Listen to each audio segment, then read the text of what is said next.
Nous abordons aujourd'hui une lecture puissante de l'Évangile selon Luc, chapitre 13, dont la spécificité réside dans le récit du voyage de Jésus vers Jérusalem. Ce parcours, qui s'étend sur plusieurs chapitres, du 9e jusqu'à son arrivée dans la ville sainte, n'est pas une simple pérégrination géographique, il est fondamentalement une montée eschatologique, un chemin vers son élévation et notre salut. Tout ce qui se déroule sur cette route vise à nous ramener au ciel et à nous préparer à y être accueillis. Luc insère dans ce contexte une question cruciale. L'évangéliste fait écho à des événements tragiques contemporains, qu'il s'agisse des Galiléens massacrés par Pilate ou de l'accident d'une tour, confère. Luc 13 sur 1-5, pour adresser cette interpellation, pensez-vous que ces Galiléens étaient de plus grands pécheurs que tous les autres Galiléens, parce qu'ils ont subi un tel sort? Ces catastrophes ne sont pas présentées comme des jugements spécifiques sur des individus, mais comme des occasions de provocation pour énoncer cette vérité universelle et dérangeante.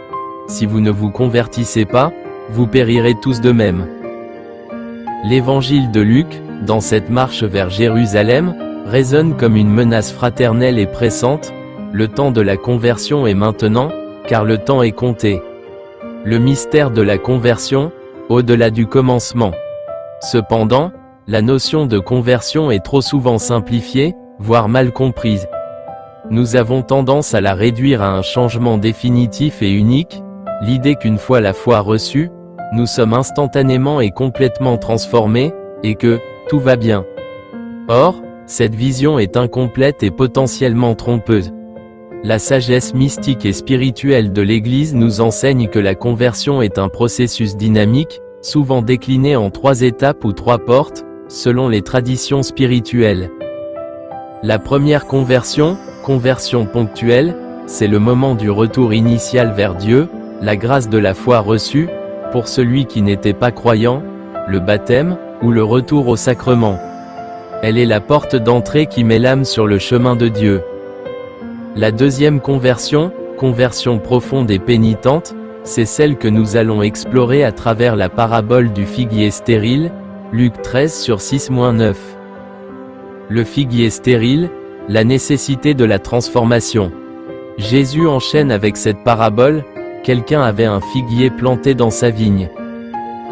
Ce figuier représente l'image la plus directe du peuple d'Israël, planté dans le jardin de Dieu. Mais il symbolise aussi chaque âme appelée à porter du fruit. Le maître de la vigne, Dieu le Père, vient chercher le fruit de la foi, le fruit des œuvres, après la première conversion. Malheureusement, après une période de grâce et d'illumination spirituelle, la lune de miel de la foi, une saison de stérilité peut s'installer. C'est le temps des épreuves, du désert, ou des ténèbres intérieures. Le maître de la vigne est sans appel, « Voici 3 ans que je viens chercher du fruit sur ce figuier, et je n'en trouve pas. » Couple, pourquoi épuiserait-il le sol? Ces 3 ans peuvent symboliser le temps de la prédication du Christ, le temps accordé par la loi, ou plus largement, le temps de la patience divine. La coupe est la menace de l'épuisement de la grâce. Mais c'est là qu'intervient le vigneron, image du Christ, notre défenseur et intercesseur, avec sa supplique passionnée, « Maître, laisse-le encore cette année. Je vais creuser tout autour pour y mettre du fumier. » Le rôle du fumier, la purification douloureuse. Cette réponse du Christ est le cœur de la deuxième conversion. L'intervention du Christ pour le salut du monde se concrétise dans sa passion, mort et résurrection. C'est le combat du Christ pour sauver l'âme. L'image du fumier est peut-être crue, mais elle est profondément révélatrice. Elle représente la purification douloureuse à laquelle l'âme est parfois soumise. Si la première conversion nous met sur le chemin, elle ne nous transforme pas immédiatement dans nos racines profondes. Lorsque Dieu, par amour, retire momentanément la grâce sensible, l'âme se retrouve face à elle-même, et elle découvre le fumier, la racine du mal, qui demeure en elle, l'orgueil, l'égoïsme, les attachements désordonnés. Pourquoi cette obscurité? Nous ne pouvons pas progresser en nous berçant d'illusions. La vraie lumière intérieure ne peut naître que des obscurités de l'âme.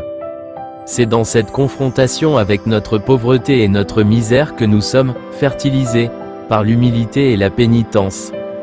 Le Christ ne se contente pas de pardonner, il veut transformer la racine même de notre être. La conclusion de la parabole est ouverte, peut-être donnera-t-il du fruit à l'avenir. Sinon, tu le couperas. Notre salut dépend de notre acceptation de cette purification.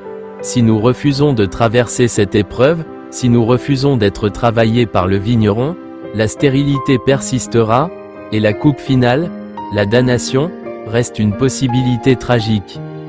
C'est la sagesse mystique de la passion et de la résurrection, il faut mourir à soi-même pour renaître et porter un fruit véritable et durable.